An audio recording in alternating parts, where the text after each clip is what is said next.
Years after abandoning his family, Chinedu finally came back. Not in a luxury car, not as a successful businessman, but broken, with nowhere else to go. He stood before the family he betrayed. Would they finally take revenge? Or would they do something no one expected?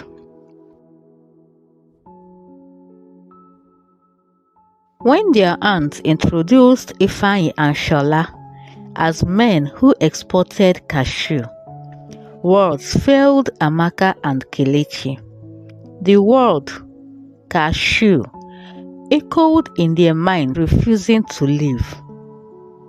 "I want you to show them what you have," their aunt said, pulling them back to reality. Kelechi nodded. Without asking questions, he led the way. When they arrived, the two men stopped. The cashew plantation stretched across the rocky land, the same land people had once laughed at. The trees were no longer small. They stood tall, healthy, well-spaced, well cared for. It was obvious someone had spent years nurturing them. One of the men walked slowly between the rows of trees. After a while, he looked at Kelechi. "You built all these yourselves?" Kelechi nodded. The two men exchanged a glance. One of them smiled. "This is impressive." The other nodded. As Kelechi explained how they had built the plantation little by little, Amaka stood quietly beside their aunt. Her aunt leaned closer and whispered, "These men export cashew to different countries." She smiled. "And you two are standing on something far more valuable than you realize." Those words stayed with Amaka long after they had left the farm. For the first time in years, she allowed herself to hope again. Over the next few weeks, Ifeanyi and Shola kept coming back. They inspected the plantation again, asked more questions, held several meetings with Amaka and Kelechi. Then came the offer. They agreed to buy all their cashew harvest. They showed them how the export business worked. What began as an ordinary visit became the opportunity that changed their lives.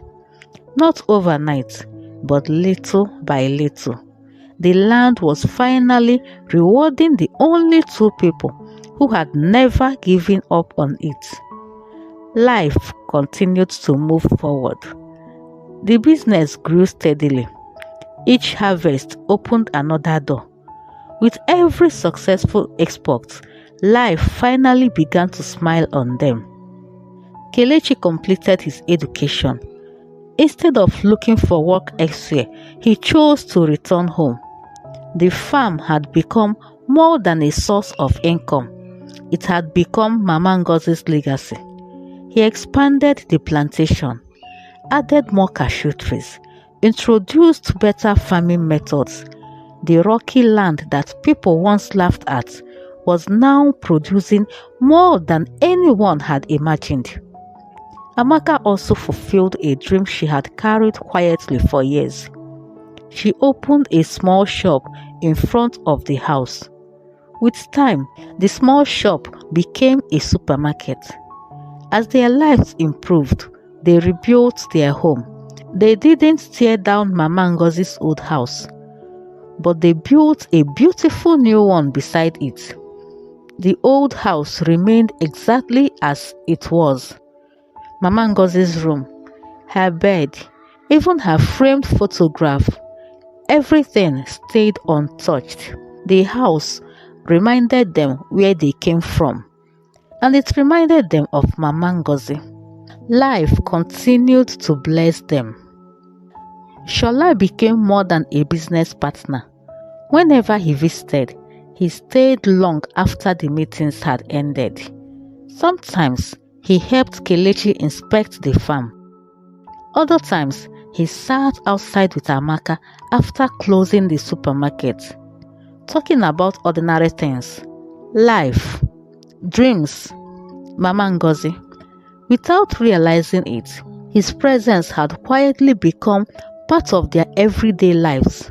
Months passed, then a year.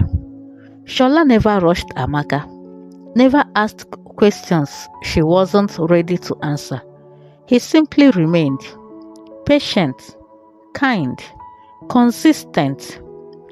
One evening, after another successful export season, he looked at her and said, "I came here years ago because of cashew."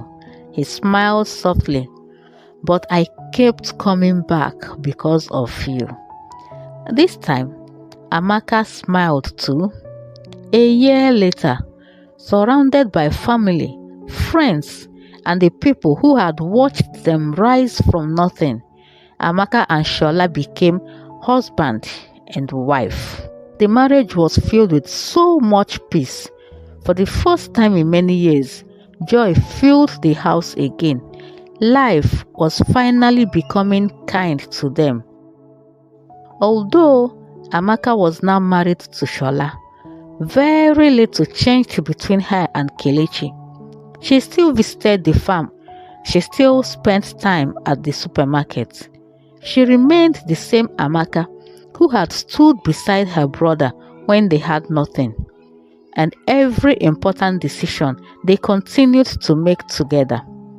Because before they became successful, they had first survived together.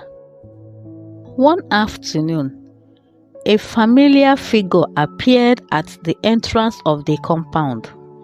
At first, neither Amaka nor Kelechi recognized him. His clothes were faded. His beard was unkempt.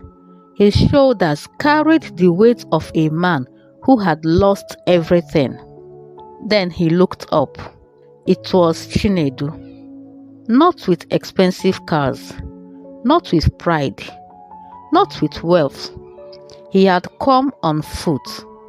For a long moment, nobody spoke. Then he whispered, "Amaka." His eyes shifted toward Kelechi. "Keke." Kelechi froze. It had been years since he heard that childhood nickname. For a brief moment, the little boy inside him remembered the brother who once protected him.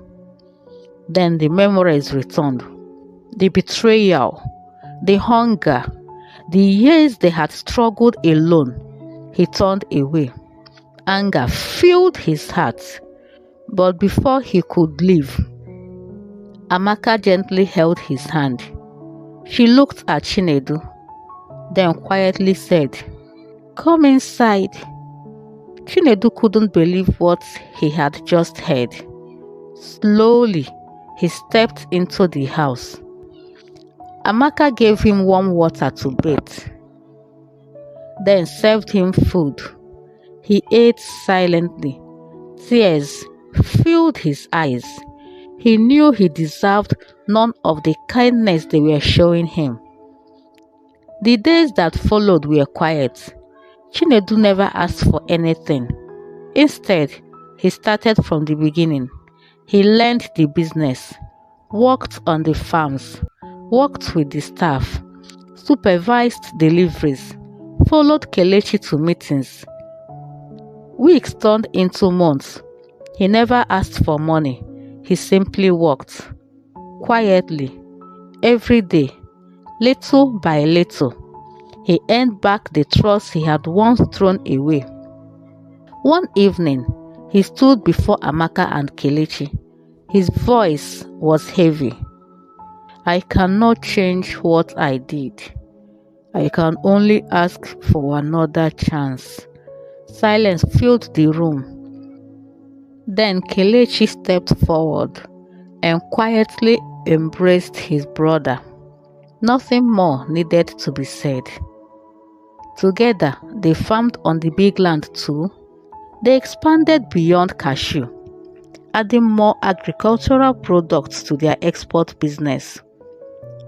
The business flourished, but more importantly, the family healed. One quiet evening, they gathered beneath Mama Ngozi's iroko tree, the same tree where everything had begun. Rain began to fall, softly, steadily. This time, no one ran. They simply sat together, listening to the rain. After a long silence, Amaka smiled. I think Mama would be proud, not because we became successful, but because we found our way back to each other. Chinedu lowered his head. Kelechi smiled. The rain continued to fall. This time, it no longer carried sorrow. It carried peace. Mama Ngozi's greatest treasure was the family that found its way back to one another.